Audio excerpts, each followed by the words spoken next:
Good morning, students. Today we discuss about the class 7, chapter 7, that is weather, climate and adaptation to the climate. तो this chapter is very important because इसमें जितने भी topic discuss किए गए हैं, बहुत सारे वेराइटीज़ ऑफ एनिमल्स के पॉइंट्स को डिस्कस किया गया, वेदर्स के बारे में बताया गया जो हमें जानना चाहिए. तो warm welcome to everyone in today's classes.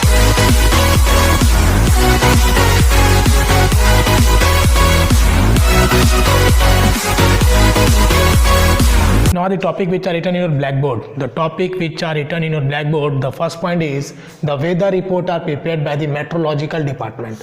Meteorological department मौसम विभाग वाले जो होते हैं, आपने न्यूज़ में भी सुना होगा. पहले तो मेट्रो चैनल पे आता था जब हम छोटे थे. तो जो मौसम विभाग वाले होते हैं, कभी कभी आपने न्यूज़ में देखा होगा कि एक मैप लेके पूरे अच्छे तरीके से दिखाते हैं वो लोग कि कहाँ पे कितना टेम्परेचर है, कहाँ क्या तापमान है. तो उस तरह के लोग न्यूज़ बताते हैं कि मेट्रोलॉजिकल डिपार्टमेंट वाले बताते हैं कि कहाँ पे किस शहर में, कहाँ पे किस सिटीज़ में जो है टेम्परेचर ज़्यादा है या कम है, कहाँ पे बारिश होने की संभावनाएं ज़्यादा है. इस टाइप के जो न्यूज़ होते हैं मेट्रोलॉजिकल डिपार्टमेंट वाले रिलीज़ करते हैं. The weather report are prepared by the meteorological department of India. मैंने इंडिया लिखा है क्योंकि हम लोग अभी इंडिया में हैं. Okay. Government this department collect data on temperature, wind and etcetera. Temperature, तापमान कितना है, विंड क्या है, विंड स्पीड क्या है, और बाकी जितने भी नेचुरल डिजास्टर्स के जो आने से पहले होते हैं, ठीक है. तो वो सारे जो न्यूज़ होते हैं, जो आशंकाएं होती है मौसम से रिलेटेड, वो सारे मेट्रोलॉजिकल डिपार्टमेंट ऑफ इंडिया जहाँ पे जिस जगह के हैं वहाँ पे वो सरकार, गवर्नमेंट जो है वो रिलीज़ करती है. Now second point is that rainfall, जो बारिश होता है, कहाँ पे कितना बारिश हुआ नहीं हुआ, ये कैसे पता चलता है. तो एक इंस्ट्रूमेंट है रेन गॉज, जो हमारे इन्फॉर्मेशन को बताता है. हमारे इन्फॉर्मेशन मतलब जो वर्षा होती है, जो रेनफॉल होता है, उसके इन्फॉर्मेशन को बताता है कि कितना वर्षा हुआ. तो rainfall is measured by an instrument called rain gauge. ये आपका जो है 1 मार्क्स में काफ़ी इंपॉर्टेंट है. आपके एग्जाम्स में, कॉम्पिटिटिव एग्जाम्स में कहीं भी आपको मिल सकता है, इसलिए आप इसको बिल्कुल याद रख लीजिए. देखिए रेनफॉल का मेज़र करते हैं तो यहाँ पे आगे में रेन लिखा हुआ है. तो ये तो आपको ऑप्शंस में कंफ्यूज करने के लिए हर एक में रेन लिखा हुआ मिलेगा, ऐसा मतलब चांसेस है. और गॉज जो है ये आपका कंफ्यूज करने के लिए, आपको थोड़ा भटकाने के लिए चेंज करेंगे लोग, है ना. तो इसको आप याद रखेंगे कि रेनफॉल जो मेजर होता है, इसका इंस्ट्रूमेंट का नाम क्या है, rain gauge. Okay. Now the third one is temperature, humidity, rainfall. Temperature, humidity का जो डिफिनेशन होता है, बहुत सारे बच्चे नहीं समझ पाते होंगे. तो lot of moisture in air, जो मॉइस्चर का जो क्वांटिटी है वो एयर में ज़्यादा हो जाता है, तो उसको बोलते हैं ह्यूमिडिटी. ओके. अगर कोई डिफिनेशन आपसे पूछ ले तो कहना lot of moisture in air is called humidity. Temperature तो आपको पता है, ह्यूमिडिटी मैंने बता दिया. Rainfall, wind speed, okay, is called the weather at that place. देखिए एक वेदर हम लोग कैसे प्रिडिक्ट करते हैं कि आज बहुत गर्मी है, कल बहुत ठंडी था, मतलब कि जो विंड स्पीड है अगर ज़्यादा हो गया तो ठंडी हो जाएगी, अगर बारिश ज़्यादा हो गया, रेनफॉल ज़्यादा हो गया तो बोलेंगे बारिश का दिन है. तो ये सब क्या एलिमेंट्स हैं, हमारे वेदर के क्या एलिमेंट्स हैं, ठीक है. तो temperature, humidity, rainfall, wind speed is called the weather at that place. ये सब मिलकर एक मौसम हम लोग बताते हैं कि आज का मौसम ऐसा है और कल का मौसम ऐसा था. और it is called the element of the weather, और इसको हम लोग एलिमेंट ऑफ द वेदर भी बोल सकते हैं. मतलब छोटे छोटे टुकड़े में ये बटे हुए टेम्परेचर, ह्यूमिडिटी, मॉइस्चर जो भी है डिफरेंट टाइप्स ऑफ, ये मिलके क्या बना, एक वेदर बना. Okay. Now the fourth point is that during the day the maximum temperature. देखिए दिन के समय जो होता है वो तापमान काफ़ी ज़्यादा होता है. काफ़ी मतलब जो मैक्सिमम टेम्परेचर पूरे दिन का होता है वो डे में हम लोग ऑब्जर्व कर सकते हैं, ठीक है. तो द मैक्सिमम टेम्परेचर जो होता है वो डे में होता है. एंड द मिनिमम टेम्परेचर मतलब सबसे जो कम तापमान जो देखा जाता है वो मॉर्निंग टाइम में होता है, ठीक है, अर्ली मॉर्निंग, ठीक है. तो ये आपका दिमाग में होना चाहिए, आपको याद होना चाहिए कि जो मैक्सिमम टेम्परेचर कब होता है और मिनिमम टेम्परेचर कब होता है. तो बहुत अच्छा बच्चे, बहुत अच्छा. देखिए बच्चा सो रहा है, सोना नहीं है बच्चा, सोना नहीं है, खाना पीना खा के बैठो, आराम से देखो. और ये आपका हो गया अर्ली मॉर्निंग. मिनिमम टेम्परेचर और मैक्सिमम टेम्परेचर कब होगा, डे में होगा. तो इसके लिए जो थर्मामीटर यूज़ किया जाता है तो उसको बोलते हैं maximum minimum thermometer. Okay. Maximum minimum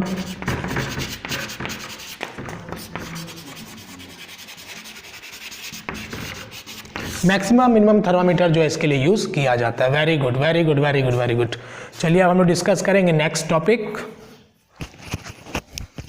climate of any place. देखिए क्लाइमेट का जो हिंदी होता है जलवायु बोलते हैं। एक वेदर हो गया हमारा मौसम, क्लाइमेट हो गया जलवायु, जो आपने सोशल साइंस में पढ़ाई किया होगा। तो climate of any place observe by taken over a long time. देखिए किसी भी जगह का क्लाइमेट हम 1 दिन 2 दिन 5 दिन देख के नहीं बताते हैं। वेदर आपका तुरंत चेंज हो सकता है, अभी धूप है अभी बारिश हो सकता है, अभी छाँव हो सकता है। मीन्स वेदर जो है फ्रिक्वेंटली चेंज हो सकता है, तुरंत चेंज हो सकता है, फिर तुरंत चेंज हो सकता है। But in the condition of climate, when we talk about the climate, there is a lot of difference between the climate and the weather. Climate में हम 25 साल का रिकॉर्ड देखते हैं, अबाउट 25 ईयर्स। जिस प्लेस का हम जलवायु पता करते हैं, हम 25 ईयर्स का रिकॉर्ड बैक का, पीछे का 25 ईयर्स का बैक का उठा के देखते हैं कि वहाँ का वेदर कैसा था। ठीक है, मतलब जम्मू कश्मीर का हम देखना चाहेंगे तो मुझे पता है वहाँ पे ठंडी ज़्यादा होता है और वेट होता है, मतलब कि मॉडरेटली हॉट होता है, मीन्स बराबर गर्मी होता है और गीला रहता है। ठीक है, मुझे पता है लद्दाख की बात करेंगे तो वहाँ पे बारिश कम होती है, ठंडी ज़्यादा होती है। तो ये सब जो पता है हमें पता है कि ऐसा होता है। फिर भी हम 25 ईयर्स में देखेंगे कि ये जो कंडीशन थे क्या वो हमेशा ऐसा ही था, या फिर बीच में 10 साल ऐसा हुआ कि बहुत गर्मी हुआ, फिर 5 साल ऐसा हुआ कि चेंज हो गया। तो क्लाइमेट के कंडीशन में हम 25 ईयर्स के रिकॉर्ड देखते हैं, पिछला 25 का, तब हम बताते हैं क्लाइमेट जो है उस जगह का ठंडा है या गर्म है या फिर जैसा भी है, उसके अकॉर्डिंग डिस्कशन होता है। Okay, then climate of any place observed taken over a long time, say 25 years। तो ये आपके ऑब्जेक्टिव्स में आ सकता है कि क्लाइमेट जब देखा जाता है तो कितने ईयर्स का रिकॉर्ड उठा के देखा जाता है। देन यू टिक 25 ईयर्स, तो आपको क्या करना है, एक ऑप्शन पे गोली मार देना है 25 साल पे। Okay, now the point number 6 is that, point number 6 बोलता है केरला इज वेरी हॉट। अगर साउथ में जाओगे आप तो वहाँ बहुत गर्मी गिरता है, बहुत गर्मी मतलब कि आपको 40 से ऊपर मिलेगा। ठीक है, तो केरला में क्या होता है कि जो वेदर है वो क्या हॉट है, ठीक है, एंड वेट है। ये आपको याद रखना है कि हॉट एंड वेट। ठीक है, वहाँ पे जो ठंडी होता है वो बहुत ही कम होता है, लेकिन एडेप्टेशन जो है वहाँ के लोगों को, जैसे मैंने देखा है जब मैं गुंटूर गया था तो वहाँ पे मैंने देखा कि जो लोग हमारे यहाँ जब ठंडी गिरता है, मतलब स्टार्टिंग जो होता है, इनिशियल जब होता है, तो वहाँ का फाइनल होता है। ठीक है, मतलब कि हमारा जो ठंडी स्टार्ट हुआ हमारे जगह पे, वो थोड़ा थोड़ा ठंडी स्टार्ट होता है, तो उनके जब ख़त्म होने वाले ठंडी रहते हैं तब ऐसा होता है। फिर भी वो लोग ऐसे मतलब कि अडेप्ट हो चुके हैं वेदर में कि उस मौसम में भी पूरा स्वेटर टोपी लगा के रहते हैं। मीन्स जो एडेप्टेशन कैपेसिटी है उनका बिल्कुल चेंज हो गया है हमारे जैसे लोगों के जो इस तरफ में रहते हैं, जैसे त्रिपुरा में आप रह रहे हो, आप फिर इधर जहाँ भी इधर हमारे नॉर्थ ईस्ट तरफ पे लोग रहते हैं, तो यहाँ का और वहाँ का जो वेदर है काफ़ी डिफरेंस है। एडेप्टेशन कैपेसिटी जो ह्यूमन बींग्स का बिल्कुल चेंज हो गया है। Okay, now we talk about the Kerala is very hot and wet. ये आपको 1 मार्क्स में आएगा। ठीक है, मतलब मेरे तरफ से आएगा, श्योर है, क्योंकि इंपॉर्टेंट है ना, तो ये आपको ध्यान में रखना है। In comparison to Jammu and Kashmir, अगर कंपेयर करेंगे केरला और जम्मू कश्मीर के, तो केरला तो हमारा हॉट एंड वेट है ही, बट जम्मू एंड कश्मीर के कंपेरिजन में क्या है, कम है। Okay, which has a moderately hot.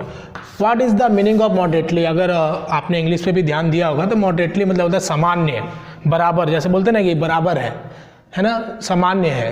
Then we talk about the moderately.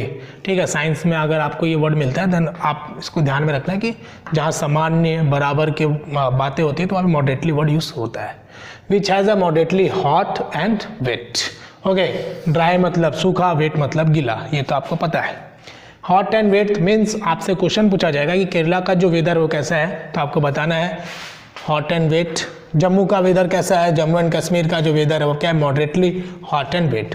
मतलब हॉट एंड वेट किसका किसका सेम हो गया, Kerala and Jammu and Kashmir. Okay, now we talk about the Rajasthan. Rajasthan तो आप जानते ही होंगे, है ना, डेजर्ट, कैमल, ये सब कहाँ मिलेंगे आपको, राजस्थान में, कैक्टस प्लांट डेजर्ट एरिया में। ओके, राजस्थान सबसे बड़ा राज्य क्षेत्रफल में, है ना, सोशल साइंस में भी आपको मिला होगा। जब हम राजस्थान के बारे में बात करते हैं तो सबसे पहले हमारे दिमाग में ये आता है कि वहाँ का वेदर जो है बहुत गर्म है, ये तो पक्का आता है। बारिश कम होती है ना, जल का जो है वो काफ़ी प्रॉब्लम्स होता है लोगों को। पहले भी हम सुनते थे, जब बच्चे थे तब भी हमें सुनने मिलता था कि राजस्थान में पानी बहुत कम होती है, लोग बहुत दूर दूर से ट्रैवलिंग करके पानी लेने जाते हैं, है ना। तो ये सब जो कंडीशन है अभी तो खैर बहुत चेंज हो गया है, बट हमने जो पढ़ा है वो हम डिस्कस करेंगे कि वहाँ की जो वेदर है वो अभी भी क्या है, हॉट है, ओके, एंड ड्राई। हाँ, गर्म भी है और ड्राई भी है, क्योंकि बारिश वहाँ पे नहीं होता है मतलब कम होता है, ठीक है। तो इसका वेदर कैसा हो जाएगा, hot and dry, okay. Now we talk about the next point, that is north east. ये आ गया आपका अपना जगह north east, that is wet, okay. North east में बारिश बहुत होता है, और यहाँ पे ऐसे बहुत सारे जगह भी है जहाँ पे लोग रेन वाटर हार्वेस्टिंग पे डिपेंड है। मतलब कि बारिश हुई तो घर चली, नहीं हुई तो घर नहीं चलेगी। मतलब अगर आपके घर में पानी नहीं होगा तो घर कैसे चलेगा। सिंपल बात है कि वाटर क्या हमारा बेसिक नीड ऑफ लाइफ है ना। अगर वाटर ही हमारे पास नहीं होगा मतलब सारा काम ही नहीं होगा। इंसान पत्थर हो जाएगा, मतलब मर जाएगा आराम से, बिल्कुल कोई शक नहीं है। पानी नहीं है तो इंसान मर जाएगा, ये तो श्योर है। तो ठीक है, तो ये जो हमारा जो नॉर्थ ईस्ट जगह है, यहाँ पे क्या होता है कि रेन वाटर हार्वेस्टिंग। और पूछोगे सर कि रेन वाटर हार्वेस्टिंग क्या होता है, कैच द वाटर, है ना। कैच द वाटर क्या होता है, वाटर को कैच नहीं करना है बच्चा। वाटर जब होता है, रेनफॉल जब होता है तो हम बकेट लगा देते हैं या फिर कोई टैंक में भर लेते हैं। तो होता है क्या कि रेन वाटर हार्वेस्टिंग में मोस्टली जो वाटर इकट्ठा होता है, हमारा जो रूफ टॉप होता है, जो हमारे घर का जो ऊपर का रूफ होता है, वो हमारा क्या करता है, पानी को कलेक्ट करने में हेल्प करता है। जब बारिश आती है तो पानी क्या होता है, ऊपर में भर जाता है, और उसके बाद एक साइड से आपने देखा होगा पाइप जाता है ना, साइड से एक पाइप जाता है, जिससे क्या होता है वाटर फ्लो होके नीचे में आराम से बड़े मात्रा में क्या होता है कि इकट्ठा हो जाता है। तो वहाँ पे लोग क्या करते थे कि जो साइड से होता था, ऊपर तो लोग कोटेड जो ढलाई जो होता है सीमेंट का नहीं होता है। नॉर्थ ईस्ट में जो मोस्टली जो घर होते हैं वो ढलाई जो होता है, ढलाई मीन्स ऊपर का जो कवरिंग है घर का, वो क्या है, आप एल्युमिनियम शीट का यूज़ करते हैं। और एल्युमिनियम शीट में देखा होगा आपने ऐसे क्या होते हैं, क्यारी बना रहता है। क्यारी मतलब ऐसा नाला टाइप का, ड्रेन टाइप का बना रहता है, ओके। उसका जो स्ट्रक्चर है एल्युमिनियम शीट का ड्रेन टाइप का है। अब जब पानी होता है उसके ऊपर तो आराम से ड्रेन से क्या होता है, वो जो एल्युमिनियम जो शीट है उसमें से पानी क्या होता है, आराम से जाता है फ्लो में। और वो क्या करते हैं, आराम से, बेहतरीन एक उनका मैंने तरीका देखा है कि एक बम्बू लेते हैं, बाँस, और वो क्या करते हैं, एल्युमिनियम जो सीट है उसके किनारे पे एक बांस को लगा दिया उन्होंने स्ट्रेट। अब क्या होगा, जो बांस जो लगाया उन्होंने वो बीच से उन्होंने कट कर दिया, बांस को बीच से कट कर दिया, तो जितने पानी आएंगे वो बम्बू में आएगा, बांस में आएगा। अब वो क्या होगा, धीरे धीरे बांस के बीच से जाके वो क्या होगा, आराम से वो क्या करते हैं, सारा टैंक को भर लेते हैं, ठीक है। उसके बाद रेन वाटर जब हार्वेस्टिंग होता है तो उसके बाद उसको क्या करते हैं, फिल्टर करते हैं, फिर उसी से पीने का काम, उसी से नहाने का काम, सारा काम जो होता है उनको रेन वाटर्स के द्वारा ही होता है, ओके। रेन वाटर हार्वेस्टिंग, भगवान ने पानी दिया तो उनका घर चला, नहीं तो नहीं चलता है, ठीक है। Now we next discuss about the countries. Now the point number 7 is that countries. The countries belong to polar region. वैसे कंट्री जो पोलर रीजन में बिलोंग रहते हैं, पोलर रीजन वाले कंट्री कौन कौन से, बने रहिएगा, धड़ाम धड़ाम धड़ाम। बच्चा एकदम गिर गया, एक बच्चा देखते देखते गिर गया। अरे बच्चा तो देखते देखते सो जाएगा तो गिर जाएगा, सोना नहीं है, फोड़ डालो एकदम। Countries belong to polar region are, polar region वाले जो कंट्रीज हैं, first of all Canada, second is Greenland, Iceland, okay, Norway, Norway, ऐसे याद रखो, Norway, Sweden, Finland, Alaska in USA, ऐसा लग रहा है किसी का नाम है तो बोल सकते हैं अलास्का गई, यूएसए, ग्रीनलैंड हरा हरा एकदम बिल्कुल ग्रीन है, आइसलैंड बिल्कुल बर्फ है, Norway, Sweden, Finland and Siberian region of Russia. बोलते ना रशिया का, जब कोई फॉरेनर आएंगे ना तो रशिया तो ऐसे याद रखना, Siberian region of Russia, okay. Now we discuss the other point, that is a country belong to polar region. Other point का सेम पॉइंट है हमारा, वेरी गुड बच्चा। पोलर रीजन का याद रखना, Canada, Greenland, Finland, Iceland, Norway, Sweden, Alaska and USA and Siberian region of Russia, okay, very good. Point number 7 is finished. Now we discuss about the point number 8. Point is that is point number 5. The tropical rainforests are found in Western Ghat. Tropical rainforest कहाँ पाया जाता है उसको भी ध्यान में रखेंगे. Western Ghat and Assam in India and Southeast Asia, Central America and Central Africa. Okay. That is tropical rainforests are found in Western Ghat, Assam in India, Southeast Asia, Central America and Central Africa. जिसको हम लोग एक एक करके circle कर लेंगे. एक number western Ghat, Assam in India, south east Asia, central America and central Africa. Okay, now next point is that many animals are living in tropical rain forest. बहुत सारी वैरायटीज ऑफ प्लांट्स हैं, एनिमल्स हैं. और क्या होता है उसके कारण, जैसे मान लीजिए हमारे घर में 5 लोग हैं और खाने को केवल 1 किलो चावल है या फिर हमारे पास 10 रोटी है, तो उसमें क्या होगा कि सभी लोगों का पेट नहीं भरेगा. कंपटीशन जो होगा वो क्या होगा, ज़्यादा हो जाएगा. ओके, तो वही मैं कहना चाह रहा था. And many animals are present in tropical rain forest. Tropical rain forest due to plenty, due to heavy rainfall, due to heavy rainfall. Okay, due to heavy rainfall भी एक कारण हमारा हो सकता है, जिसके कारण प्लांट्स और एनिमल्स ज़्यादा रहते हैं. Due to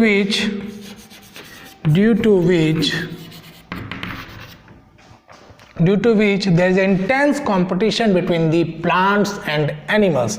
There is intense competition due to which there is intense competition between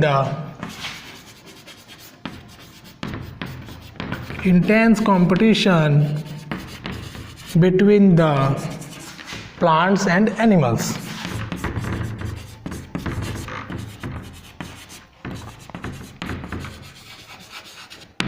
okay, जैसे मान लीजिए हमारे पास कितने 5 एनिमल्स हैं.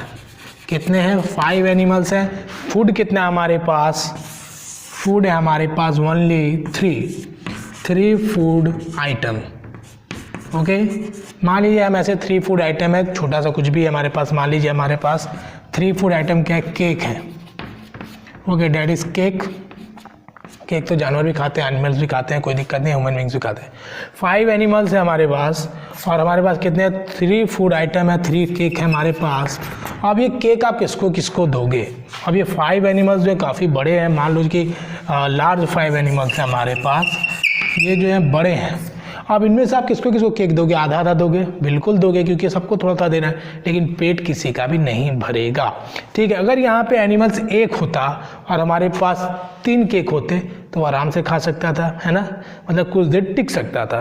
कहने का ये मतलब अगर हमारे पास फूड कम है और एनिमल्स ज़्यादा है तो कंपटीशन क्या होगा? ज़्यादा होगा. वही कहना चाह रहा था. There is intense competition between the plants and animals.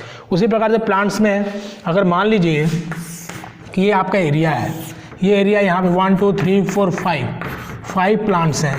5 plants हैं हमारे पास, 5 प्लांट्स. ओके, और ये कहाँ पे? सॉइल में है. ठीक है, ये एक ही जगह सॉइल में है. तो इसमें क्या हुआ कि यहाँ जितने सॉइल में न्यूट्रिएंट्स थे, जितने भी इनमें न्यूट्रिएंट्स थे, पोटासियम, फॉस्फोरस, नाइट्रोजन जो भी था, ये सारे प्लांट्स क्या करेंगे? ले लेंगे. तो अगर कम एरिया में ज़्यादा प्लांट्स है तो क्या करेगा? सारे न्यूट्रिएंट्स को गेन करेगा. तो ये इसको भी अच्छा से नहीं मिला, इसको भी अच्छा से न्यूट्रिएंट्स नहीं मिला, इसको भी नहीं मिला, इसको भी नहीं मिला, इसको भी नहीं मिला, इसको भी नहीं मिला. मतलब अगर ज़्यादा प्लांट्स एक जगह पे रहेगा तो कंपटीशन ज़्यादा है न्यूट्रिएंट्स के मामले में. और क्या चाहिए? प्लांट्स को न्यूट्रिएंट्स तो चाहिए ग्रो होने के लिए. लेकिन अगर एक प्लांट रहेगा, ठीक है, एक प्लांट अगर रहता हमारे पास, जैसे गमला में पॉट्स में हम लोग क्या करते हैं? एक प्लांट लगाते हैं. अब पॉट्स में जो सॉइल लगा है इसमें केवल जो न्यूट्रिएंट्स हैं इसमें एक ही प्लांट्स को देना है. ओके, लेकिन अगर 5-6 प्लांट्स आप एक ही पॉट्स में लगा दोगे, तो क्या होगा? जितने भी न्यूट्रिएंट्स हैं बट जाएंगे और कोई भी प्लांट्स आपका अच्छा से ग्रो नहीं हो पाएगा. इसलिए जब भी हम रोटेशन ऑफ क्रॉप रोटेशन जब होता है, क्रॉप रोटेशन तो अलग चीज़ है, लेकिन जब हम लोग क्रॉप करते हैं, फसल जब लगाते हैं, कोई भी प्लांट्स लगाते हैं, आपने देखा होगा एग्रीकल्चर्स जब होते हैं, खेती जब होता है, गाँव में जब कभी गए होंगे तो देखे होंगे एग्रीकल्चर्स में कि एक प्लांट्स लगाते हैं फिर गैप रखते हैं, एक प्लांट लगाते हैं फिर गैप रखते हैं, एक प्लांट लगाते हैं फिर गैप रखते हैं.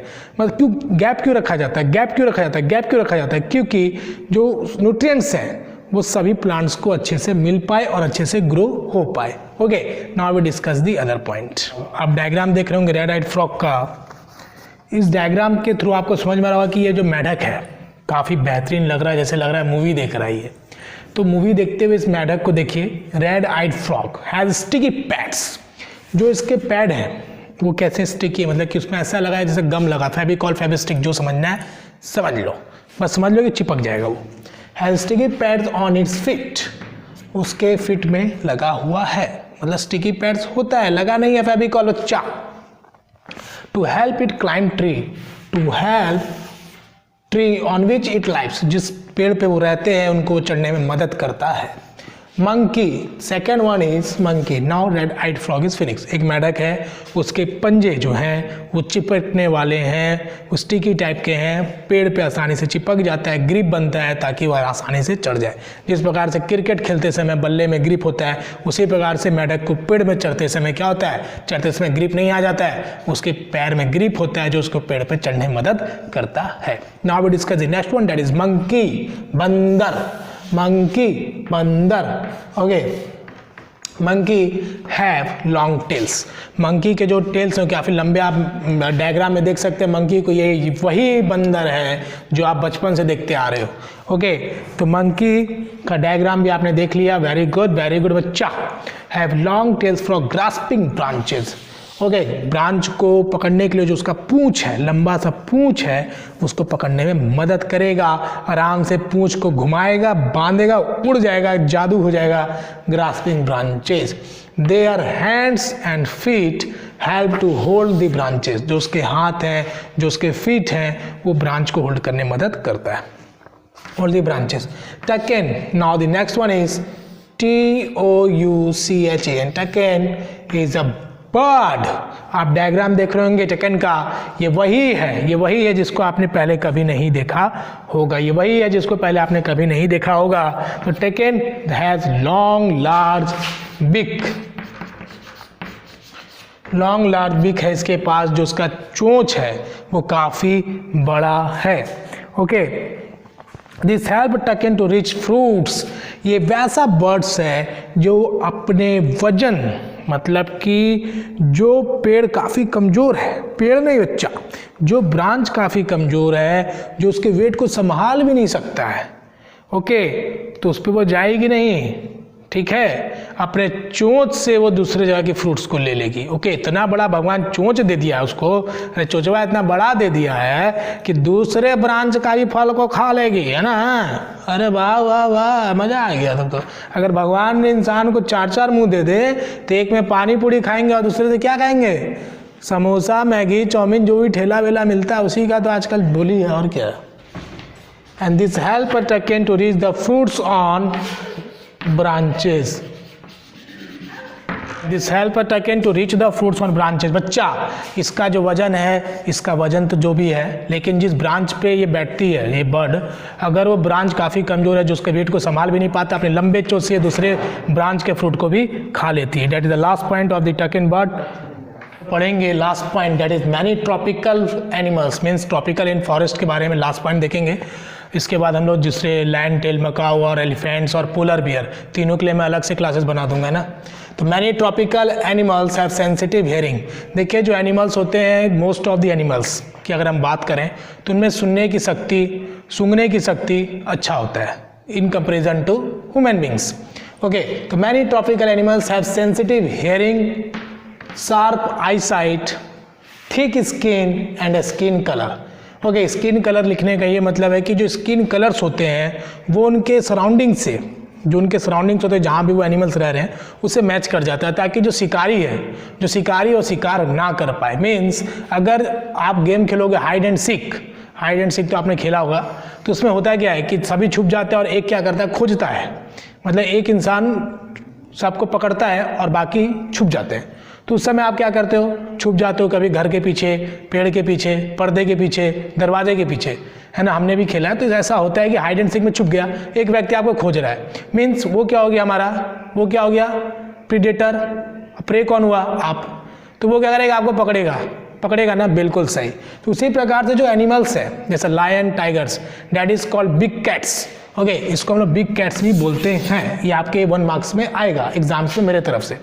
But I want to explain that कि जो भी एनिमल्स के कलर्स होते हैं, जैसे डियर्स का, लायंस का जो कलर है, जैसे कि जो सूखा हुआ घास है उससे मैच करता है, और डियर्स का जो कलर्स है, तो उससे क्या होता है कि जो सराउंडिंग्स के कलर्स वो छुप जाते हैं, जिससे जो शिकारी है उसका शिकार नहीं कर पाएगा, मतलब उसको खोज नहीं पाएगा, या फिर देखने में दिक्कत होगी, खा नहीं पाएगा, मीन्स उसकी जान बचने के चांसेस ज़्यादा है।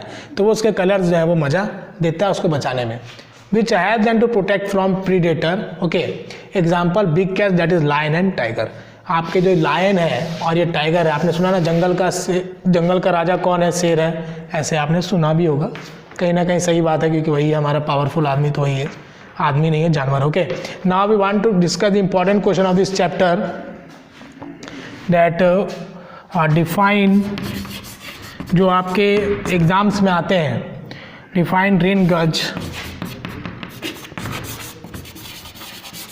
Okay, that is the first question of this chapter which is very important, 1 marks में पूछेगा। और tropical rain forest, tropical rain forest में जो टेम्परेचर है आपका समर में, it may cross 40 degree Celsius. जो ट्रॉपिकल रेन फॉरेस्ट का टेम्परेचर है 40 डिग्री सेल्सियस को क्रॉस कर जाता है। तो आप टेम्परेचर रिगार्डिंग आपको ध्यान में रखना है। ओके, टेम्परेचर जो होता है TEMP मैंने शॉर्ट में लिखा है, आप ऐसे मत लिखना। टेम्परेचर जो होता है 40 डिग्री सेल्सियस आपको याद रखना है in the case of tropical rain forest during the season of summer. Okay, और विंटर में मैंने बताया आपको 15 डिग्री सेल्सियस से ऊपर होता है, मीन्स 15 से नीचे नहीं जाता है। तो टेम्परेचर बेसिस में आपके क्वेश्चंस एग्जाम्स में ऑब्जेक्टिव में पूछे जा सकते हैं। और क्लाइमेट मैंने बताया आपको 25 ईयर्स के रिकॉर्ड देखे जाते हैं, वो ध्यान में रखना है। और आपके जो ह्यूमिडिटी, टेम्परेचर और wind speed, that is the element of the weather. ठीक है, ये आपके एलिमेंट्स हैं वेदर के, इसको ध्यान में रखना है। और 1 मार्क्स के क्वेश्चंस आपके विंड स्पीड को मेज़र किया जाता है एनीमोमीटर, वो आपके पिछले चैप्टर है, लेकिन वहाँ से भी क्वेश्चन पूछा जाता है। ओके, अगर हम बात करें 2 मार्क्स के क्वेश्चंस, इसमें से तो ट्रॉपिकल रेन फॉरेस्ट के बारे में शॉर्ट नोट्स आपको 2 पॉइंट लिखने आ सकते हैं। मोस्टली 3 मार्क्स में आ सकता है ट्रॉपिकल रेन फॉरेस्ट के बारे में आपको शॉर्ट नोट्स लिखने के लिए। और जो इंपॉर्टेंट क्वेश्चन आता है इस चैप्टर से, जो हम डिस्कस करेंगे नेक्स्ट क्लासेस में, कि एलिफेंट्स के बारे में आपको पूछा जाता है, कि एलिफेंट्स के बारे में आप जो शॉर्ट नोट्स है 4-5 पॉइंट आपको ध्यान में रखना है। और लायन टेल मकाऊ, टकेन जो हमने वर्ड देखा बर्ड के बारे में, वो आपके इंपॉर्टेंट है। और ट्रॉपिकल रेन फॉरेस्ट में वेदर कैसा होता है, कौन से कंट्रीज़ में पाया जाता है, तो ये सब आपको ध्यान में रखना है। जो भी हमने क्लासेस पढ़ा है उसको अच्छे से सुन लीजिए आप, और जब सुने होंगे तो याद तो हो ही गया होगा। नाउ नेक्स्ट क्लासेस में हम लोग मिलेंगे। तो thank you for attending the classes, take care, bye bye, have a nice day.